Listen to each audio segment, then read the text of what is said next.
Good morning, everyone. Welcome to Grounded with John Tester and Maritza Giorgio. It's like 10:19 in Montana. How you doing, Senator? It is 10:19. Yeah, I'm doing fine. It it is now the sun is shining this morning, and so Same here for me. we That's a can nice surprise. we can soon be out swathing hay, so it'll be good. Once it dries out, you have to wait for it to dry out. Yeah, I gotta wait for a little bit of the moisture to get off the ground. It's going to grow a little more, but not much. It's pretty much peaked out as far as tonnage per acre, but you gotta let the ground dry off a little bit because you're gonna put the windrows on wet ground, it'll cause it to mold, so let the ground, dry a It'll little. mold. Yeah, Oh, and that's not good. That ruins the haze. So, mold is no good. Okay. I appreciate your patience with me this morning. I am one of the unfortunate souls that suffers from migraines, and I was fighting one all morning. I think I'm on the other side, but my energy level is not great today. So, um, so this is a headache that migrates from one side of your body to the other? Is that the deal here or what? no, no, no. I get it starts with if anybody has migraines and has a I love home remedies for this because I've tried every single thing my whole life. But I get like an aura orb thing where I lose vision in spots. So I know it's coming on and then it's just like a Oh, full headache. Like I need darkness, I need quiet, I need all that. oh, so you're quite old now, so have you determined what causes it? No, No, it isn't no, diet or, the fact that you went and saw me this weekend or probably because of you. I'm gonna blame you. okay, I'll I think take it's full. definitely you. I had the same impact on my son-in-law. He gets migraine too, so They're don't feel brutal, man. yeah, it pretty much lays him out, so it's the Yeah. way I'm very fortunate. I if I get a headache, it's due to stress, or I Well, guess and it headaches, so they're different than just a regular headache too. Like it's a it's a full experience. These last me days. But anyway, I I digress. don't get auras. I don't get, you know, Yeah. my headaches don't come with auras. Yeah. Otherwise otherwise, I may see an image of Donald Trump dressed up as Jesus. You know, maybe he can help me. Maybe that's the answer. Maybe a He was just trying to be a doctor after all. Um, combination, a healer and a doctor. A healer and a doctor. So we have had just like quite a week of shows. Holy cow. We did a show on Sunday. We did a show yesterday. We're doing a show today because we have David Becker joining us again. Of course, the executive director and co founder of the Center for Election Innovation and Research. I mean, we have no shortage of topics to talk to him about the elections. Like I was thinking about the last time we had him on, so much has happened, including this latest Supreme Court decision that says that states can count mail-in ballots after the election, which the president's not very happy about. So we are going to talk to him about that.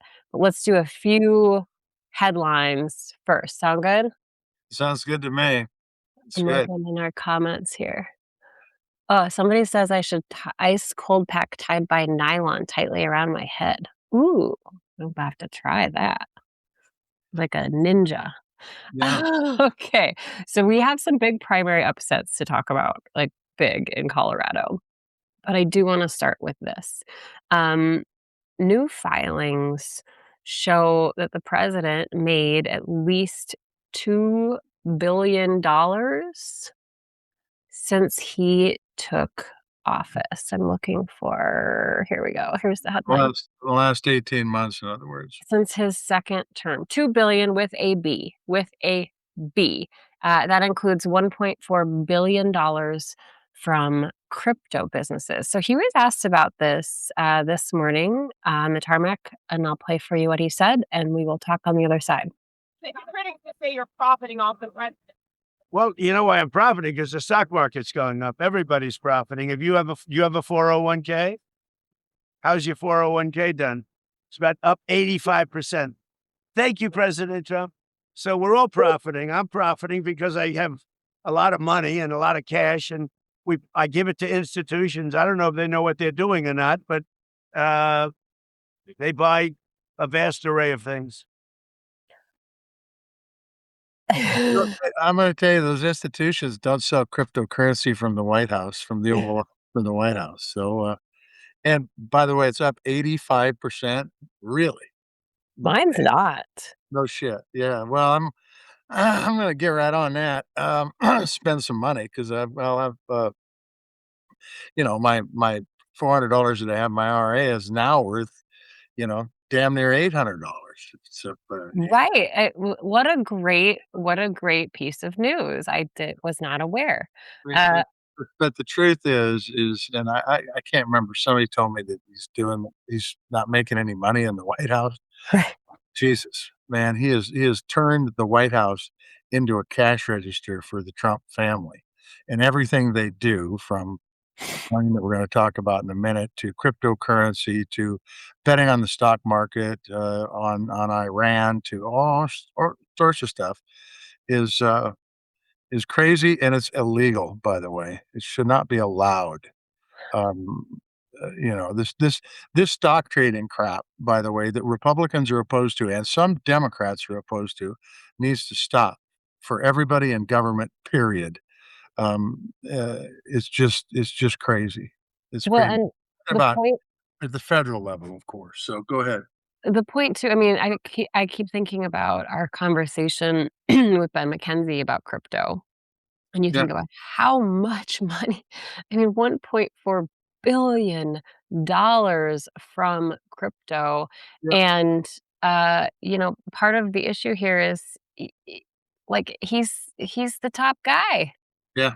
He's the top guy.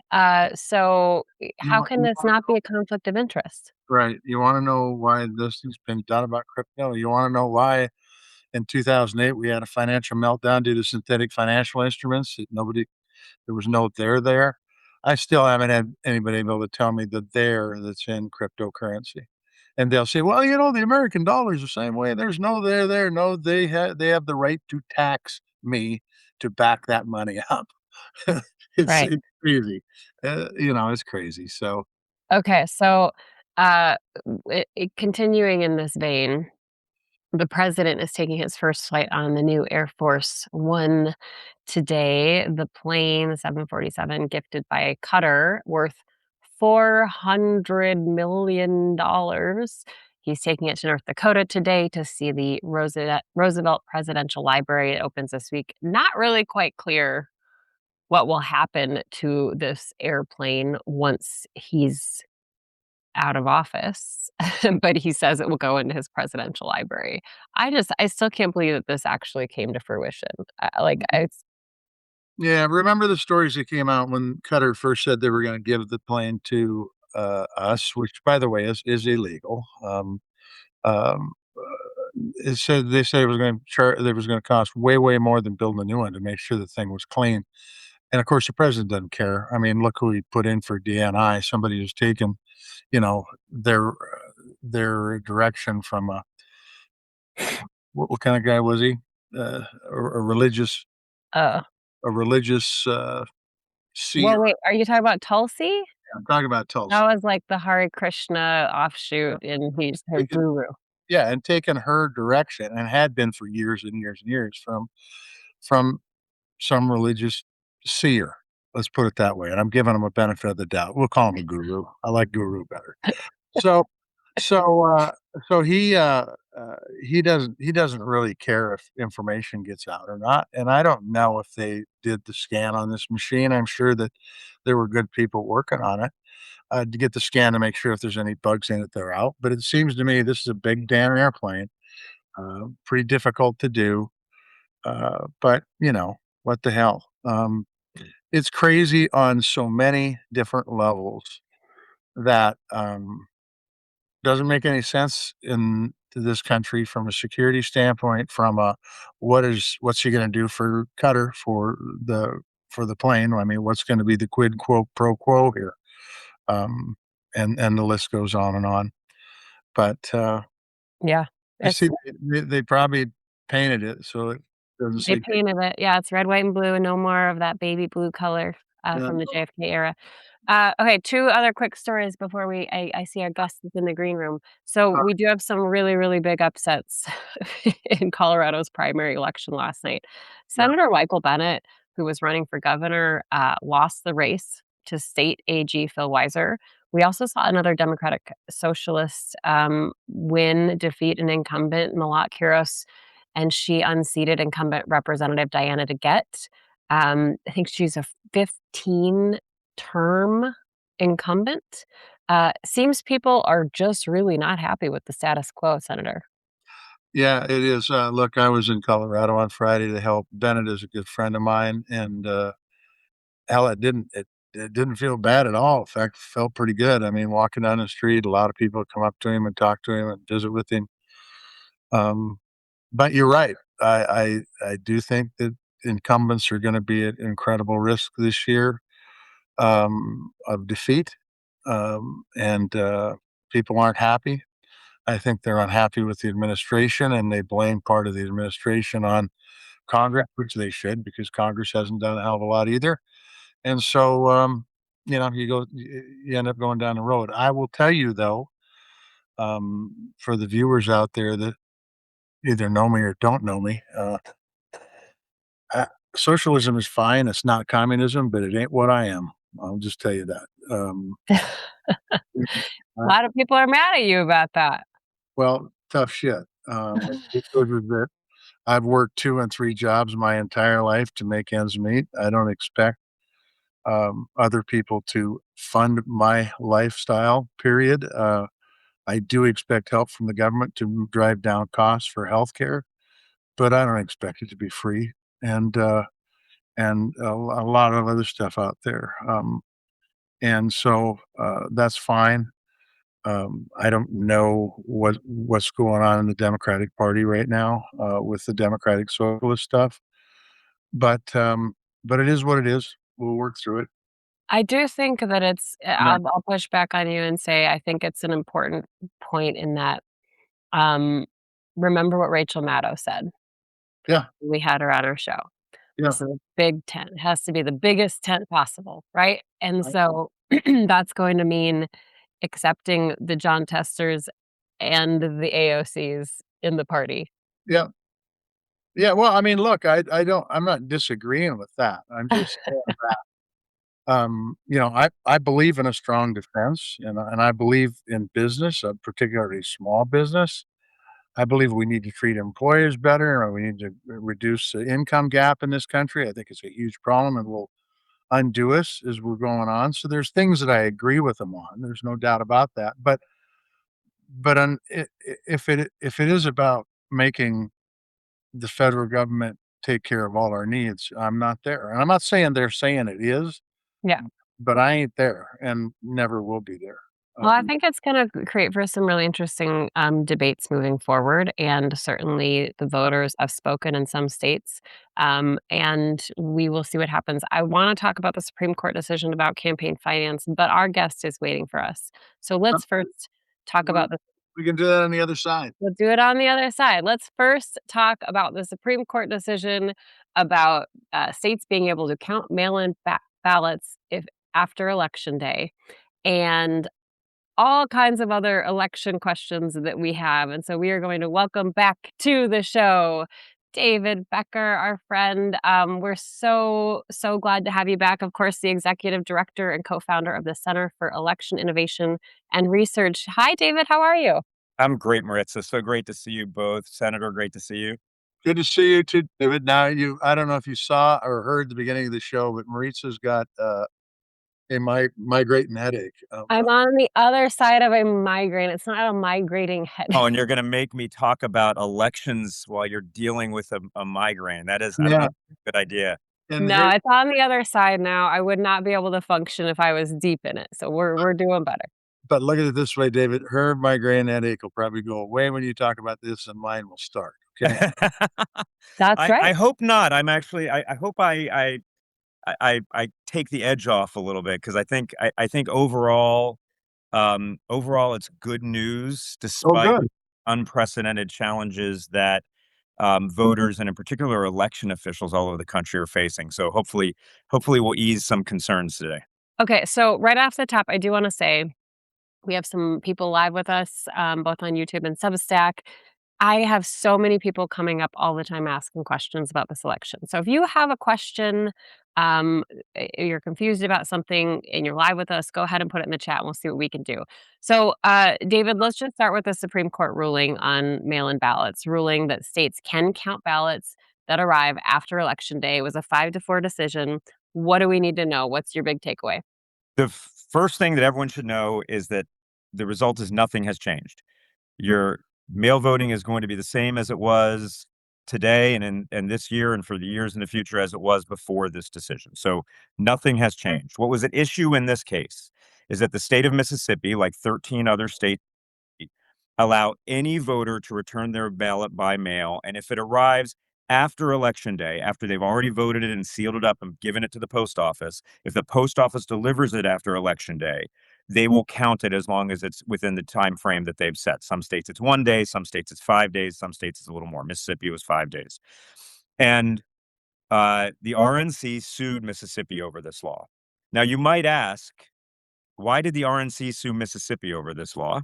Because Mississippi is overwhelmingly dominated by Republicans in state government office, and they could have just changed the law. And that's exactly the point. This was not about what Mississippi does. This was about Mississippi trying to change the law for other states. So this law, the Fifth Circuit Court of Appeals found for the first time in American history that there was something in federal law that required those ballots not only to be voted by Election Day, but to be delivered by the Postal Service by Election Day. And this Supreme Court decision overturned that. It upheld the laws in those states. 14 states in D.C. allow the counting of ballots that are delivered some period of time after Election Day if they were voted on or before. Very important to note, this is not about ballots cast after Election Day. No one counts ballots cast after Election Day. These are only ballots that are legally cast on or before Election Day. Also, 30 states plus D.C. accept ballots cast on or before Election Day that were delivered by the Postal Service, cast by military voters. And so this would have upended all this. This would have disenfranchised military voters as well. So this is good. This is not to say that the states that require ballots to be in by Election Day have bad policy or good policy or vice versa with the states that don't. What this case says, and an opinion written by Justice Barrett, a very good opinion that I recommend to anybody because it goes into the long history of what Election Day means and how long we've had mail ballots and the fact that states have been accepting ballots delivered after Election Day for a century already in this country, and Congress has known about it. But what this means is that regardless of what the decision is, it's not for the White House, it's not for the Supreme Court to decide who makes that decision. The state legislatures get to make that decision. That's the right call with regard to election policy. As we've discussed before, the Constitution enshrines that power in state legislatures. The Elections Clause of the Constitution, Article 1, Section 4, also gives Congress some power, but Congress has not acted on this. And so states can have that discussion. And of course, I mean, Montana is a great state to talk about this, by the way. The mail has different delivery periods depending upon where you are. And different states have more rural voters in many cases. Different states have a lot more military voters in many cases. And so the state legislatures there are best equipped to figure out, oh, the mail takes a really long time here. We don't want to disenfranchise those voters. Or here we live in a state where the mail doesn't take any time at all. We can go ahead and require ballots to be in by Election Day and also maybe have a lot of drop boxes and other things that people can drop their ballots off personally. Senator, I don't need to tell you how far it can be to drive to the county seat in a place like Montana if you wanted to get to the election office. That's going to be a very different calculation than like New York City. And so it is right for the state legislatures to make that decision, and this 5-4 decision enshrines that. Do you know, David, that Maritza Giorgio, her journalistic career went through the roof because of mailboxes and removal of them during an election cycle? That's actually true. Should we just talk about that for the rest of this discussion? Because that sounds really Good, but when you brought that, I don't know if you saw Maritza light up, but the truth is that um, the Republicans have been screwing with mailboxes for a while, and Just tell me what the thought process is here, if you could, because you talked about the military getting ripped, and everybody would not want to see that. They want to see the military people, the people who serve this country, be able to make sure their votes are cast. You talked about its impacts on rural America, and by the way, you're spot on that. I'm a 70-mile round trip from my county seat. My brother-in-law is 140 miles from the county seat round trip. So I mean, it's pretty much along. It ain't New York City, let's put it that way. Right. So could give me an idea what the hell they're thinking about? Because it looks to me like the very people in the military tends to vote Republican. Well, and it kinda seems like it backfired on them, this plan. You Well, know, the Supreme Court, but why would they even do it? As a question. I get asked the question all the time, what are these people thinking? And I went to law school. I didn't go to psychology school, so I don't know, and I would not presume to know what they're thinking. But I can tell you what the facts are. Um, the facts are that we've had mail voting in this country since at least the Civil War. Justice Barrett lays this out.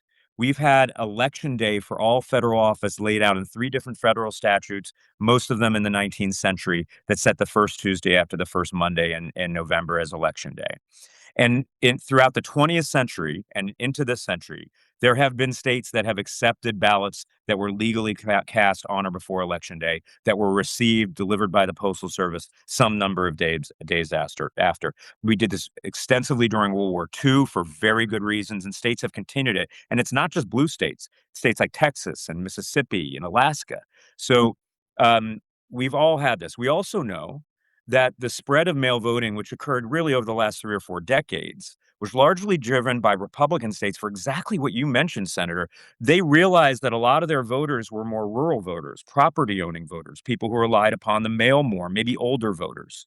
And those voters might find mail voting more convenient. And so you saw Republican legislatures in Arizona, Nevada, Utah, and yes, Montana push more mail voting out to make it more accessible, probably for both for good reasons that were not political and perhaps for a little bit of a partisan advantage as well. And what we're seeing now is just a response to an absolute conspiracy theory that is embraced by the president of the United States. The president, it used to be prior to 2020 that if you looked at mail voting, it was about evenly split between Democrats and Republicans. It reflected the natural divisions in the state. In Montana, for instance, when it might be a little more red, those mail ballots would have looked a little more red. That's the way it would have been. Because everyone knew mail voting was secure. The people who chose to use it needed it for whatever reason. It was more convenient. They needed it because they were military, or they were disabled, or they were a long way away from a voting location. And only in 2020, when the president started lying about mail voting, did we start to see a shift away from that. And so all of this is performative. It's performative to an audience of one to try to put some meat on this barren bone of the lie about mail voting and the other election fraud that is being claimed by the White House. And it's really a shame because honestly, there's really good to both of your points. There's really good evidence that a rule like this might harm Republicans more than Democrats. We haven't talked about the Save America Act, which is not going to We pass will. conversation. It's not going to pass. It's not a good bill. Everyone knows it, including the Republicans, some of whom are voting for it, definitely the election officials of both parties. But one of the things that's often brought up, and I have some real questions about, is if it were to be implemented, given the incredible burdens it would impose on voters, particularly those who didn't live close to an election office and didn't have the option of voting in person, it might very well hurt Republicans more than Democrats. And so you start wondering whether these performative acts giving, you know, oxygen to these election fraud lies might, as you said, Maritza, just backfire politically. Luckily, I don't have to consider that. I can just tell you that the process we have right now works really well, whether it's in Montana or somewhere else. Yeah, I think the only thing that has changed from 100 years ago, and I do actually mean even from 100 years ago, is that the mail service has been undermined greatly. And Yeah. it's not the United States Postal Service isn't what it should be, and that has some major impacts on time of delivery. But that's the only thing that's changed. And you mentioned at the top that some of the states can put limits on how many days after the election they can receive a ballot. Is that correct? Yeah. Yeah. It ranges from 1 day in a state like Texas to 20 days in Washington. Now, that doesn't mean there are a lot of ballots coming in 20 days after the election. There just aren't. I mean, No. what you generally see, I mean, there are hardly any ballots that come in the day after the election. I mean, honestly, most people are really diligent about it, particularly out west, whereas people have really acclimated and become and embraced mail voting. And that's not the culture in the East to such a degree. But you see a huge steep drop off after a day or two after the election. You just don't see that many. But to your point, Senator, you could have a voter acting really diligently, filling out their mail ballot, putting their ballot in the mail a week before the election. And given the cuts and the inefficiencies of the United States Postal Service, the that might not be delivered till 8 to 10 days after they put it in the mailbox, and that's not the That's right. voter's fault, and that's not the election official's fault. That's something that's on the Postal Service. That's right. Yeah. And which could be fixed if there was a little bit of attention put on the United States Postal Service, but there hadn't been for I do think that well, you're right, Senator. This is close and near and dear to my heart. The USPS is something that I'm kind of a nerd about. But I do think about 2020 and the election specifically in Montana, David, when we had a pretty much all mail in election because of the pandemic. And Republicans won every statewide elected race by 10 points or more, except in one race, and it was like 9.4%. So it's in the state of Montana. in the Right. state of Montana. And so, I always think that's such a funny thing. Like, well, if mail-in voting is so bad, then how come, Republicans won so handily in Montana that year when it was all mail-in? And the Yeah, president himself voted mail-in this primary season. yeah. He votes by mail all the time, even though he was physically present in Palm Beach County. He could have gone to an early voting site, which was open that day. In Montana, those COVID accommodations were implemented by Republican leaders. I mean, it was a rational. I mean, it's hard for us to remember going back 6 years ago how we were all feeling. I mean, people were scared. People were Yeah. really at risk. We had 1,000 people dying a day. Election officials were one of the one jobs, along with some other critical jobs, where you couldn't phone that in. You couldn't do that remote. Election officials were working in tight spaces together because we needed to run an election incredibly heroically. As you know, in Montana and many other states, a majority of those election officials are Republicans. Right. And they were working so hard, and their work withstood all of the scrutiny that came after it, despite all of the lies that were spread about 2020, and we've seen them in other elections in 22. Still going on. Still going on. The elections are held up. We just saw lies spread about the election in California, and yet, despite all of those lies, it was all a bunch of noise. And the election has withstood all that scrutiny. We have clear results under California state law. Is that California state law the same as Montana state law or Florida state law? No. But Californians know their voters better than other states do, and you wouldn't want California telling Montanans how to vote. For sure. All right, let's put this up. I want to show you the president's reaction for our viewers who haven't seen this or heard this. He posted this right after the decision, and it basically talks about why it's more important than ever to pass the Save America Act, saying all voters must show photo ID, all voters must show proof of citizenship, no mail-in ballots except for illness, disability, military deployment, or travel. And he says there's no excuse for any politician to be against those three requirements, and there's only one reason to oppose it, and that is cheating. So, David, if you were going to sit down with the president, what would you say to him in response to that? Just trying to wrap my head around that image in my head for a second. So you're in the TV room off of the Oval Office. What would you? Look, I don't know if there is getting through to the president on this. I don't know if he believes the lies that he spreads or if he knows that they're lies and he's doing it for political purposes. I'm not going to get into that Yeah. psychology. That what I can tell you is that they're lies. I mean, we know how much fraud exists in American elections. It's one of the easiest crimes to catch. There's always a handful of cases; those get prosecuted. If you really want to go to prison, if you really want to be a ward of the state and have room and board and food paid for you for a period of 5 years, commit voter fraud.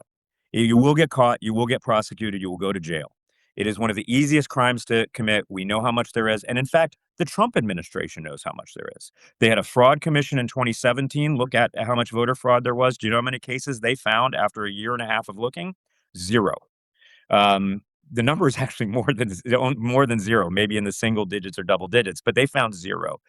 They reviewed 60 million voter registration records from states that voluntarily shared that data with them to look for non-citizens.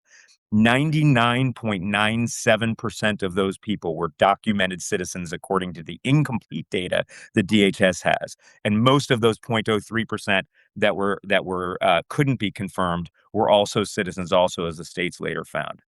They have had 18 months with the full power of the federal government, aiming the Department of Justice, the Department of Homeland Security, the Office of the Director of National Intelligence, and who knows what other federal resources, aimed at finding any evidence to give truth to the lie that voter fraud is rampant in the United States has affected elections. And after 18 months, after all of those resources being redirected from legitimate issues, they have found nothing. And I said this the other night. I just want to say this one thing, Senator, because at the core of all of the false claims is the idea that Democrats somehow, out of power in 2020, in the middle of a global pandemic, with President Trump controlling the entire federal government, managed the greatest conspiracy in world history to steal an election from him, and that nobody was talking. And then 4 years later, while those same Democrats held all of that power of the federal government, they forgot to do it again. That's how ridiculous all of this is. And it would be wonderful if we could get back to listening to election officials about election policy rather than spreading these lies that are clearly going nowhere. And credit to the Senate in particular for rejecting these kinds of extreme partisan policies from either side of the aisle. Sorry, Senator. I know you're right. No. I think the point you make is solid, and it's not even refutable. It's absolutely correct. And I know you're a lawyer, not a psychiatrist or a psychologist, but there's got to be another agenda here, then, doesn't there? I mean, doesn't there have to be another agenda for the Save America Act than voting? Well, I mean, so that's the right question to ask. But the really sad thing, and Maritza, you raised this earlier too, is it doesn't even look like it would help them from a partisan perspective. I mean, Of that would be reprehensible, by the way. If either party decided to pass a law just to gain political power, that's wrong. Right. But I don't think that's even true. I Nope. mean, look, I don't know why this guy can't accept the fact that he lost an election. Most politicians know that in every election there's a winner and a loser, and sometimes it doesn't work out your way. You got to be in the business. I'm a bitter man because I lost. Look at just look at me. I didn't want to say it, Senator. But he does also have a minor in psychology, so maybe he can help in assist him. Minor psychology. So let me ask you if the agenda, not that I'm a conspiracy theorist, but what if the agenda has nothing to do with elections? What if the alternate agenda has more to do with a national database where all these names would be plugged into so that people could be tracked? I'm not sure about that. I mean, I think there's the data in that. I don't know that would add to what the federal government could already do. I do have another theory, though, that your question made me think of. Ooh. And I get asked all the time, what's the most vulnerable part of our election system? You know, is it the machines? Is it the voter databases? Is it mail voting? What is it? And it's none of those things. Those things are all very secure and verifiable and confirmable and all of the things we want, transparent. The most vulnerable part of the election system is right here. It is really hard to actually suppress eligible voters. It is really hard to prevent someone who is entitled to vote from actually casting a ballot. Thank heaven. That's because of our decentralized system and the professionalism of election officials all over the country. Done intentionally, by the way. Done intentionally. Exactly. That elections clause that I mentioned before, that was the wisdom of the founders saying no one individual should have the power over our elections. And it's amazing to me that 250 years later, that wisdom is still showing itself to be so relevant. But I think what's not hard is to get voters to self-suppress, to get them to believe that voting is going to be dangerous or difficult, or it won't matter because there's so much fraud and rigging. And I think when you talk about authoritarians and autocrats, these are people who at their core fear the voters. They fear them so deeply. And I think it's a natural defense mechanism for weak people of that sort to try to scare those voters away from expressing their voice. But I will tell you, it's not working. You look at the turnout in these primaries, it's off the charts in most cases. The highest turnout we've ever seen in American history in a modern American midterm election is 50%. One out of every two eligible voters sat out the highest turnout midterm election we ever had, 2018. In 2022, it was 46%. I think we're going to break that record. I think we're going to imagine what a tsunami it would be if we hit just 55%, which is well below presidential turnout.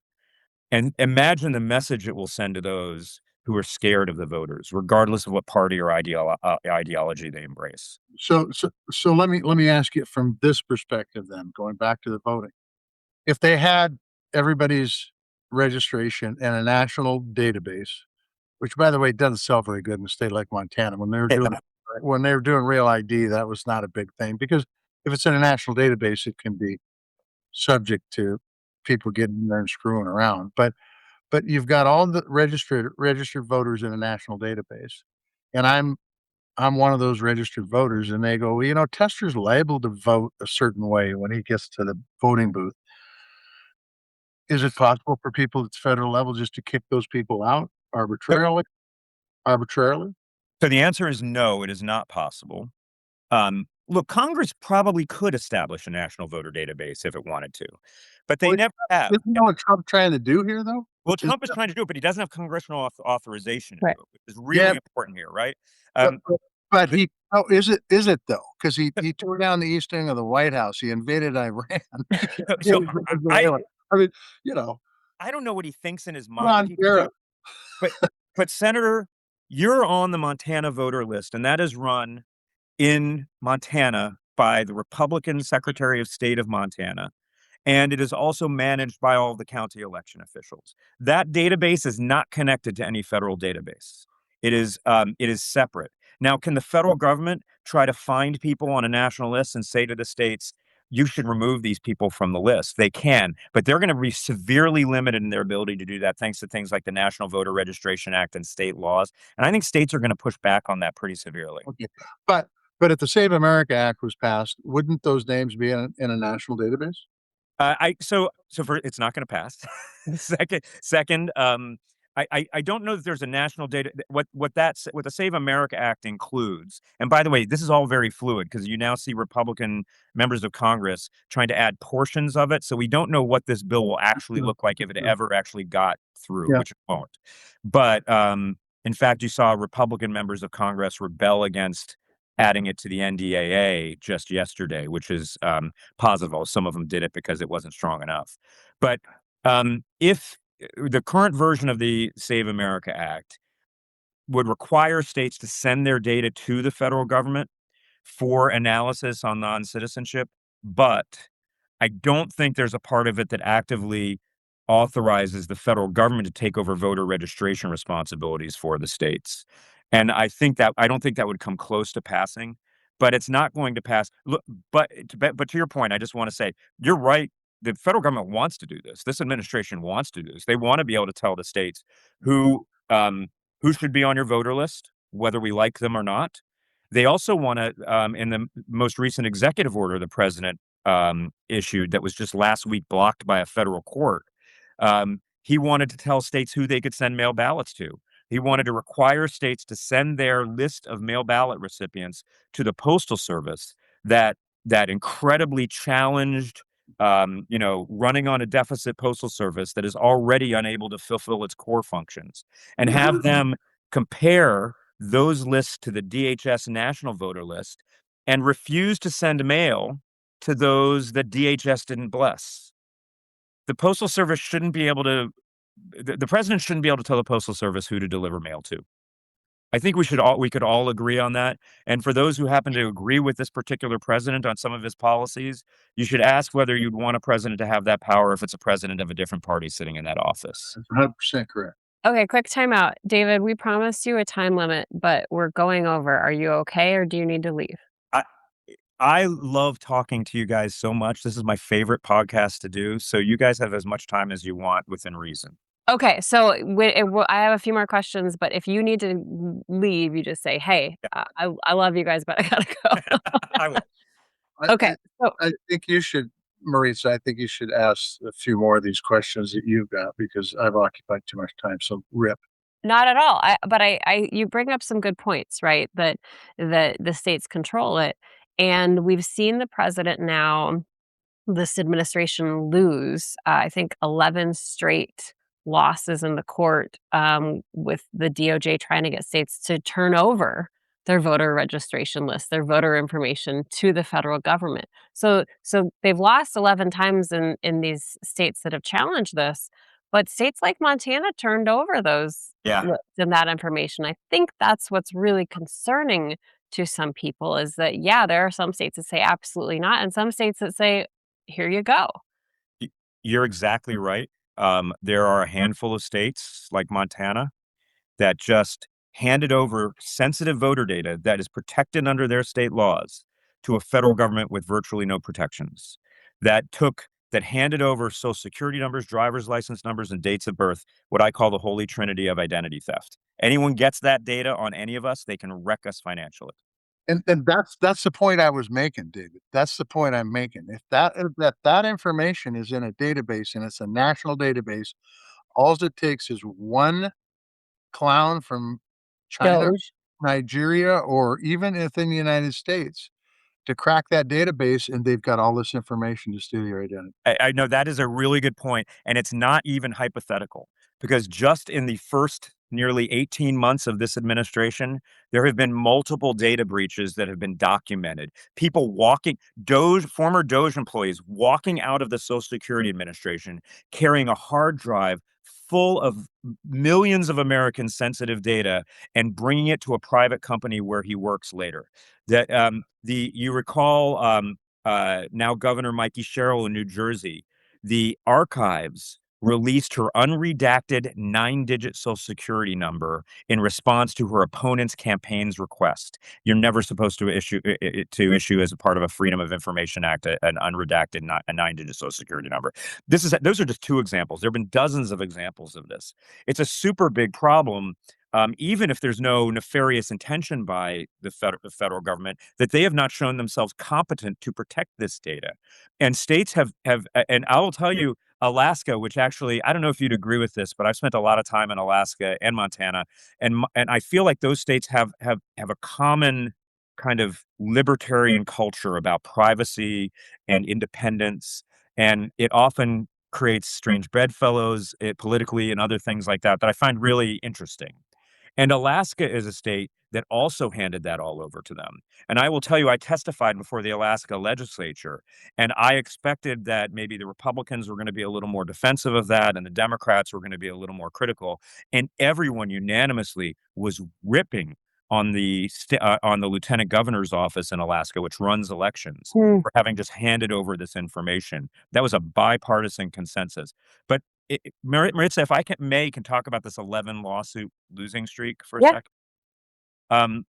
This administration has tried to interfere with every aspect of elections in our country over just the last 18 months. And yet, they have not won a single case in any aspect of that. They lost in the Supreme Court in the RNC versus Watson mail ballot case. They have lost those 11 cases trying to seize voter data in courts. 6 of those courts were Republican appointed judges. Of those 6, 5 were appointed by President Trump. They lost an appellate court case in the voter data case. They lost in 3 different federal courts on the first executive order he issued trying to impose ID and voting machine requirements.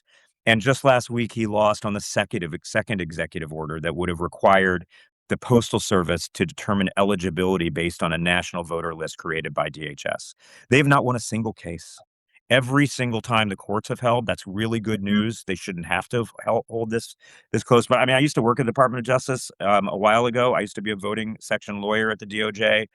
I can't imagine losing every case in 18 months. It's just, I mean, they've gone from being the greatest law firm in the world to the losingest law firm in America in just 18 months. And this is a whole topic for another discussion, how bad it is, how Wow. unfortunate it is to see an institution that all Americans should rely on, like the Department of Justice, be hollowed out to its core as it has been.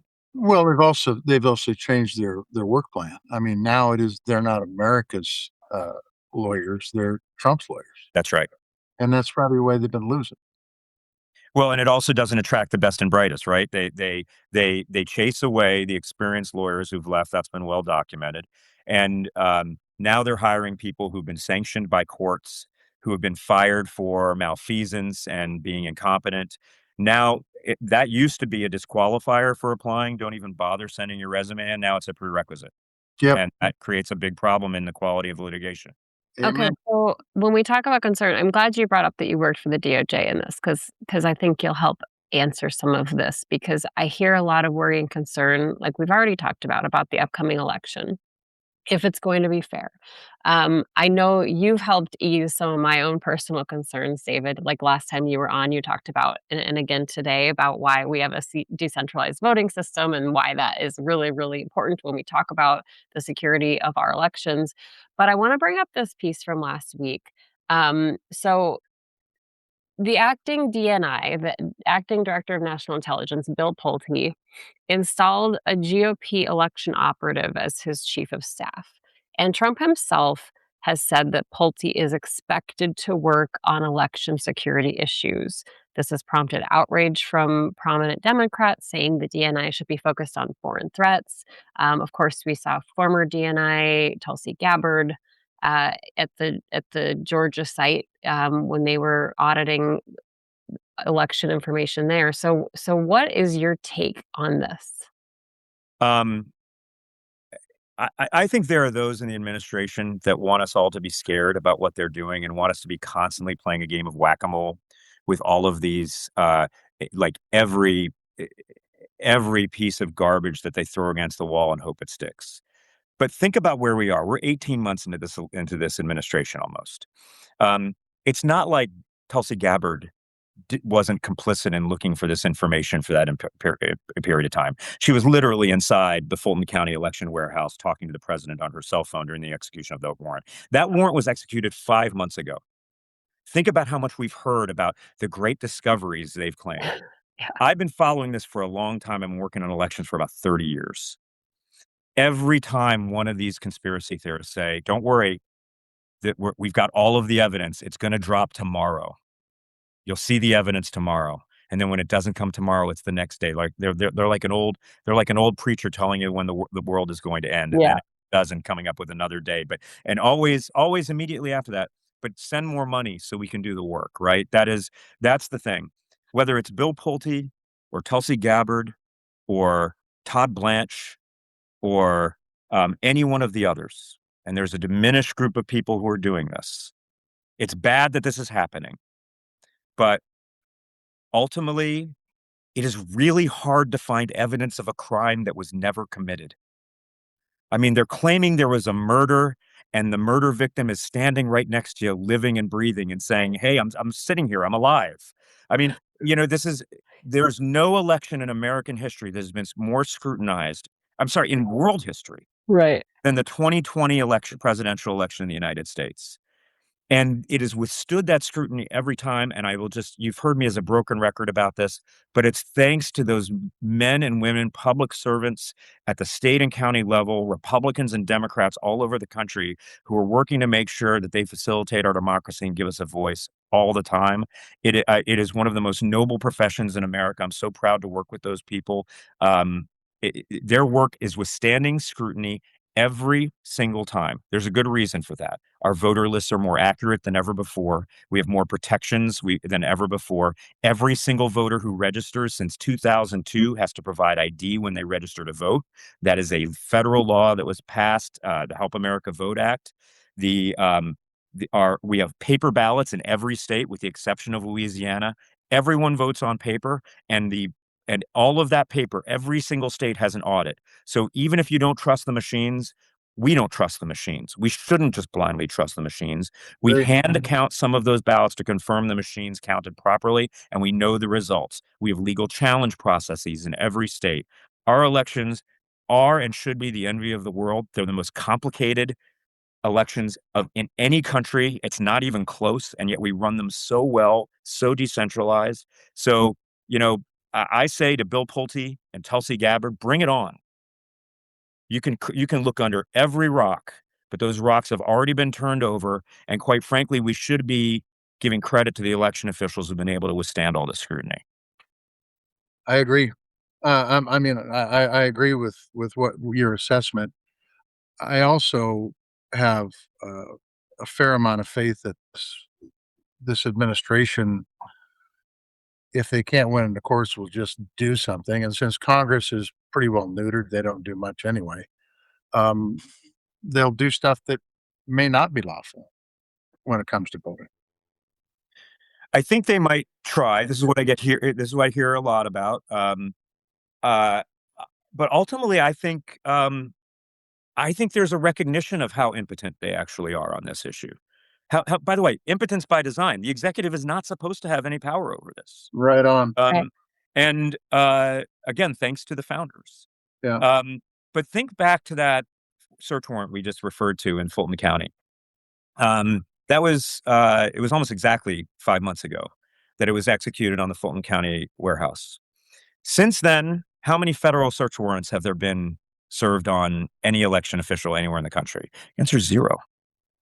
There have been 2 subpoenas, one of which was issued to a friendly witness, not to an election office, and one of which is being challenged in Fulton County in the courts. There's been some strongly worded letters seeking to get election information from places like Wayne County, Michigan, to which the state and Wayne County said, take a hike. And there have been some FBI door knocks. But from an evidence gathering perspective, that's diminishing returns. I personally believe, I think it's very likely that the administration has tried to seek other search warrants and failed to get them. So, ultimately, I think they're actually the ones who are and should be panicking because they cannot give truth to the lie about the election fraud, even after 18 months in total control of the federal government. I don't think they're actually going to interfere with the voting process. I think that would be blocked by the courts right away in any way, whether it's the idea of troops, which is not going to happen, blatantly illegal, or anything else. Voters should know if they go to vote, it's going to be convenient and safe. They're not going to experience any problems. I do worry about the post-election process, where there might be efforts to throw so much confusion into the mix, and to interfere with state counting and certification procedures that I think courts will also block, but could really create some instability in the process. So I think you're not wrong there, Senator. David, I like the way you talk, and I do agree with it. The mind is what can really have an impact, and I think you're reestablishing the fact that our elections are safe. And I don't mean to throw cold water on this, but what happens if they do send one of their people that was pardoned, for example, and offered to give a bunch of money to with this fund of $1.776 billion, and they're sent to just certain precincts where they know are Democratic, and the election happens and it's done, and then the courts say, well, that was illegal, you can't do it. The damage is already done. Yeah. So here's what I think is really likely. I don't think they're going to do that for a variety of reasons. One, it's so blatantly illegal, court's going to block it right away. And I have to tell you, my organization, the Center for Election Innovation and Research, and many other organizations stand ready. We just launched a new legal program at my organization. Oh. It's headed up by a former chief of the voting section, a former colleague of mine from the Department of Justice.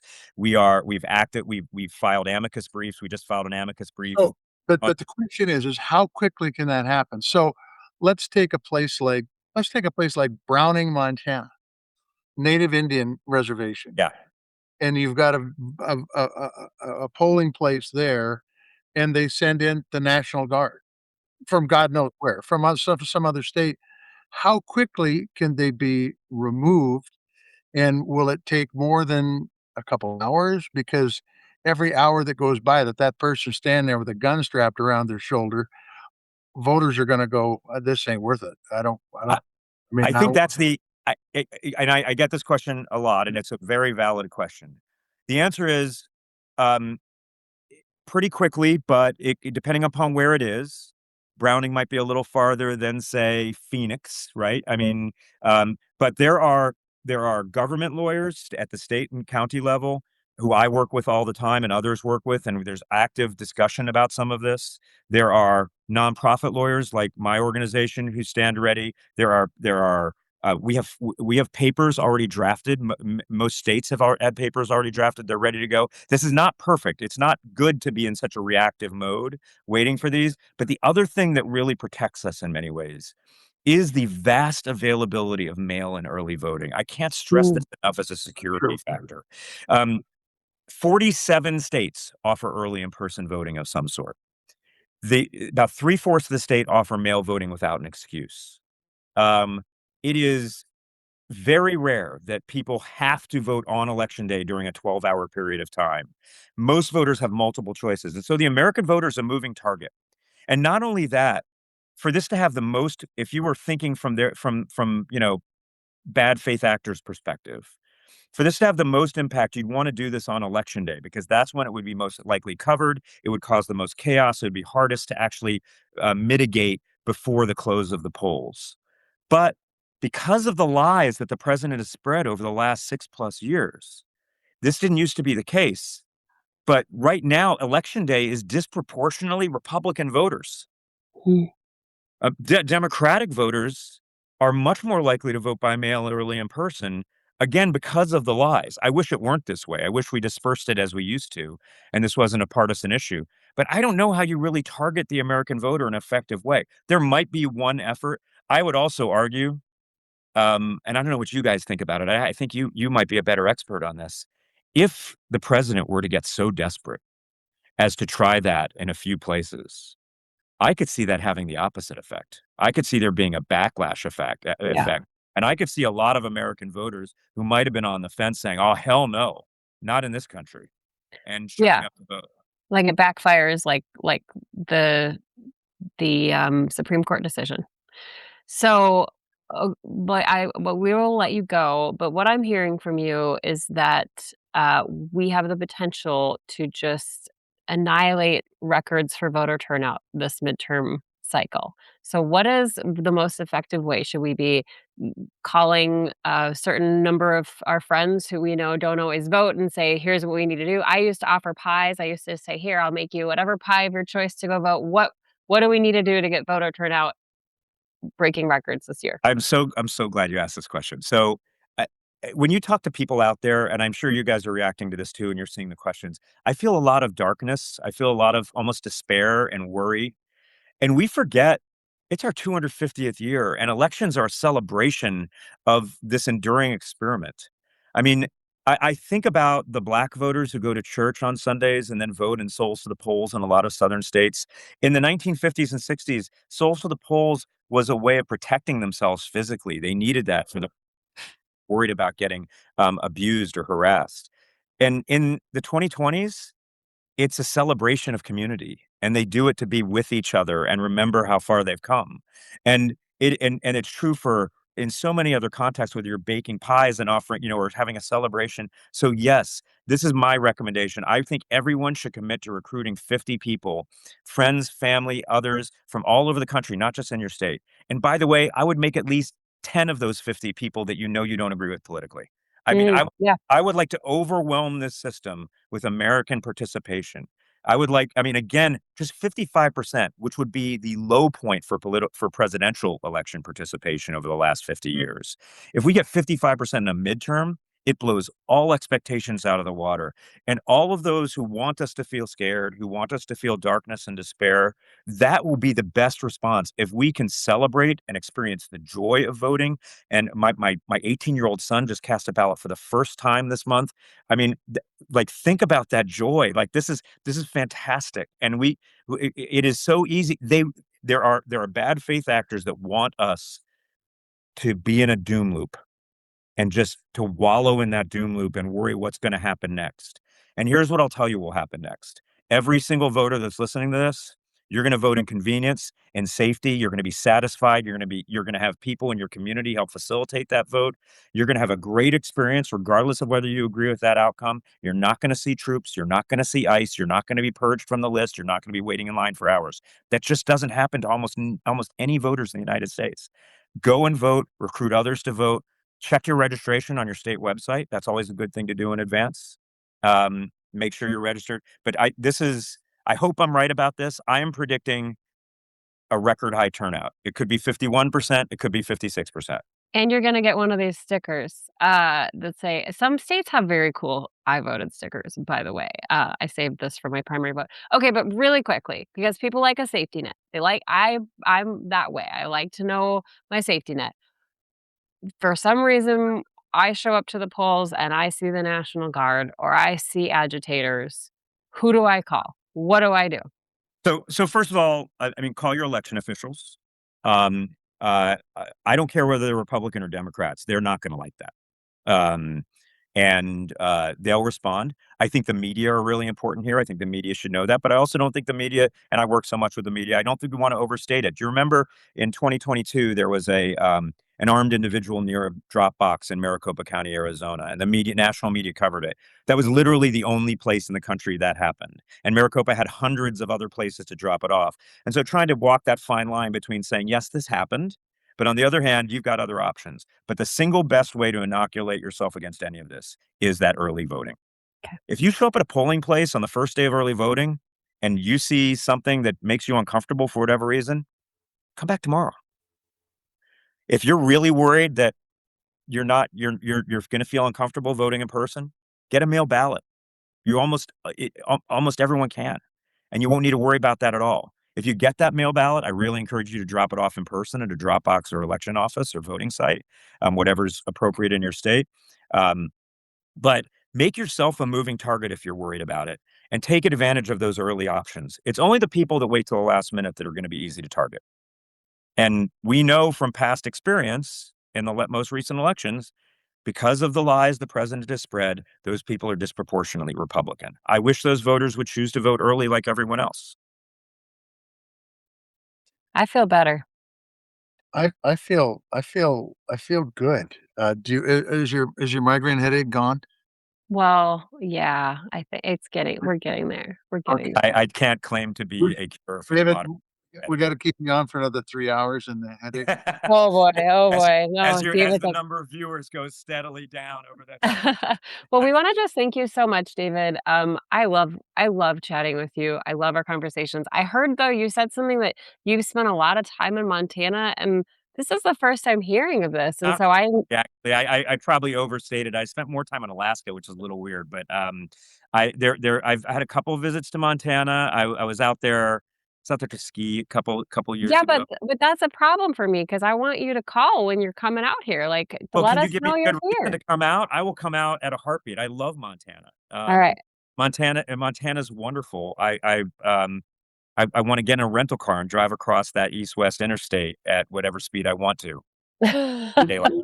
Do Highway 2. It's much more of a challenge. You got to stay awake because it's 2-lane traffic. But 2 lane, yeah. Well, please, if you're coming back to Montana, please let us know. We love our chats with you. You're so great at communicating all of these issues, and what we need to know and what's important, and really, I do feel better. I hope our viewers feel better too. Thank you for being with us, David Becker. Have me on again. I always love talking to both of you. Great to see you, Senator. Oh, we love to have you. Thank you. thank All you right, take care. very much for your work and thanks for being on. Thank you. Thanks. Okay, so we only kept him for double the amount of time we promised. Oopsie, sorry, David. So, that's cool. So you might have picked up on his visit to Montana. I picked up on the pies. Okay, so you make pies for people to vote. So so I'm thinking about not voting this time. So can I get a pie? First of all first of all, Yeah, your wife, Charla, yeah. is She like makes great pies. She just had a rhubarb pie yesterday. It was yeah, great. she's I a renowned I got baker.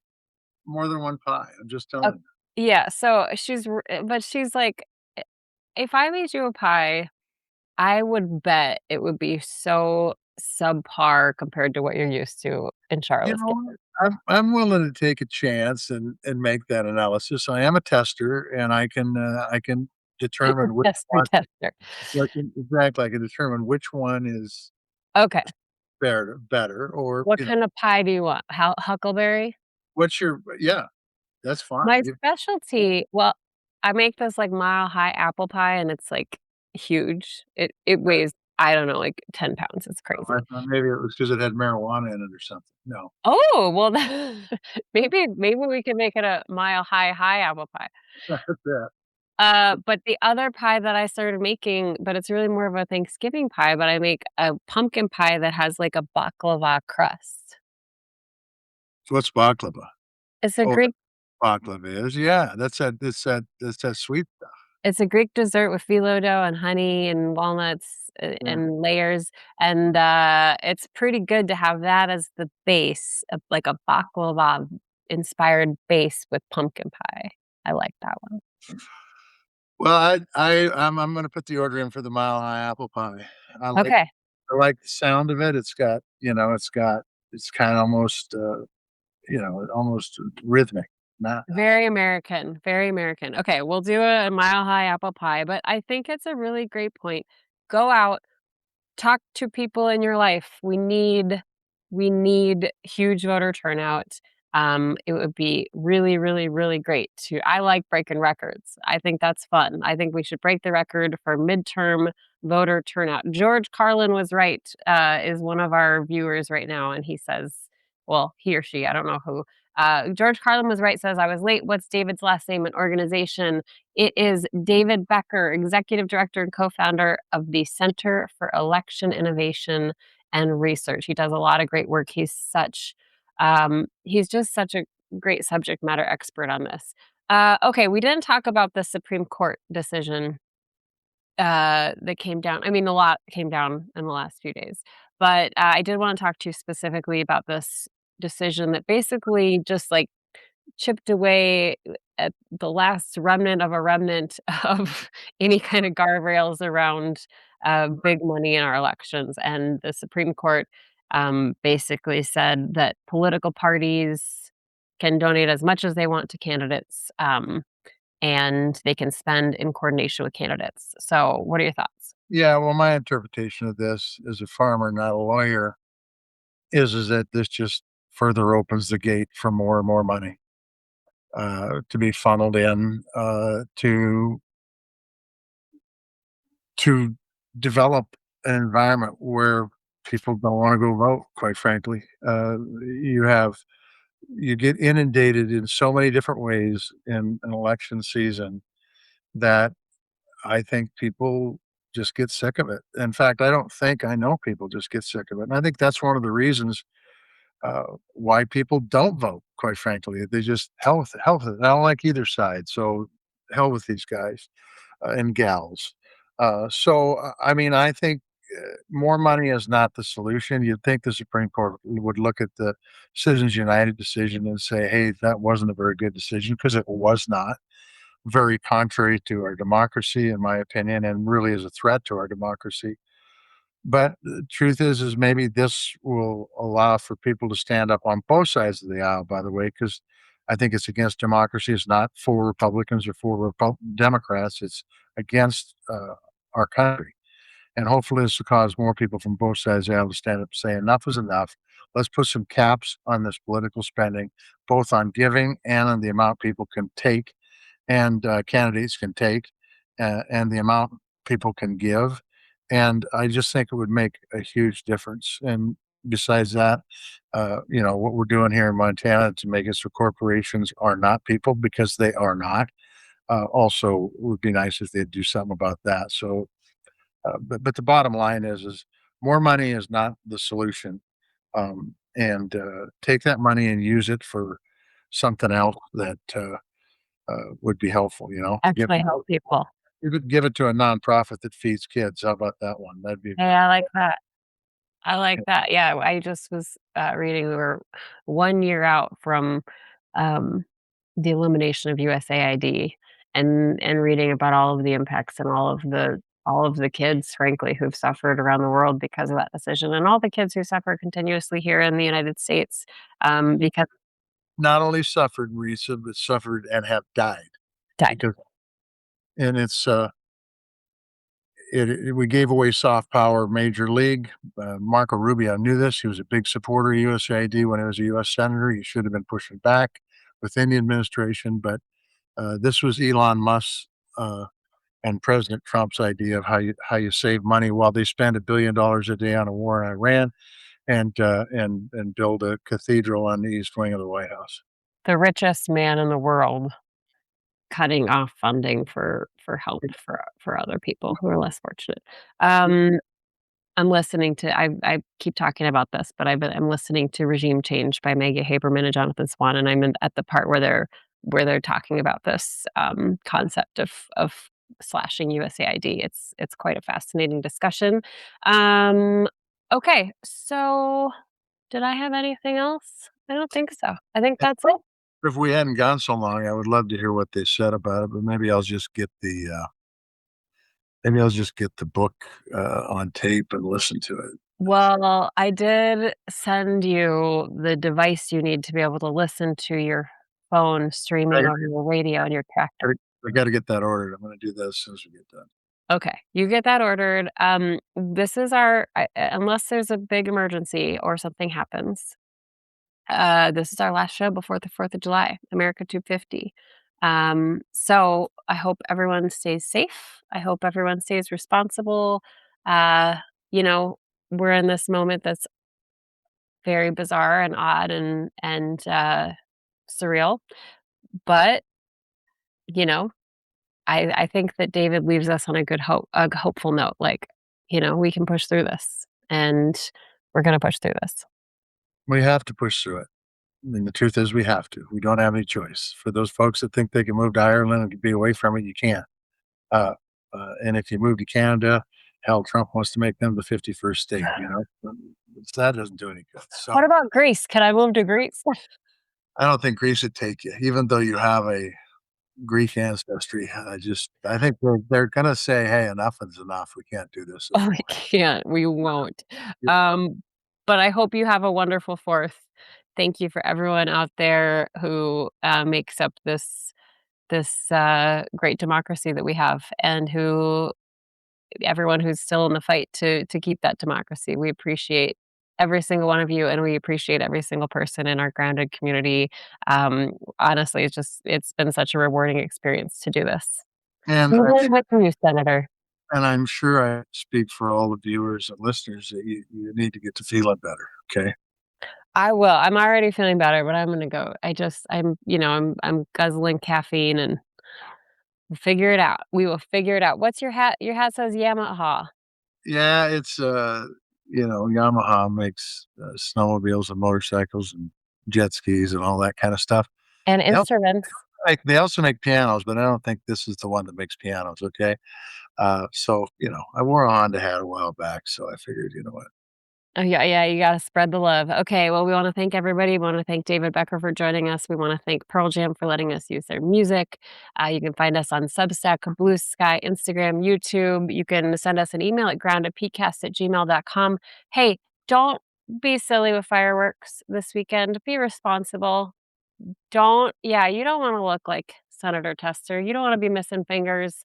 It happens every year. Please be careful and be cognizant of animals and also veterans who really struggle when those fireworks go off. So be responsible. Have a great 4th of July, and we will talk again soon.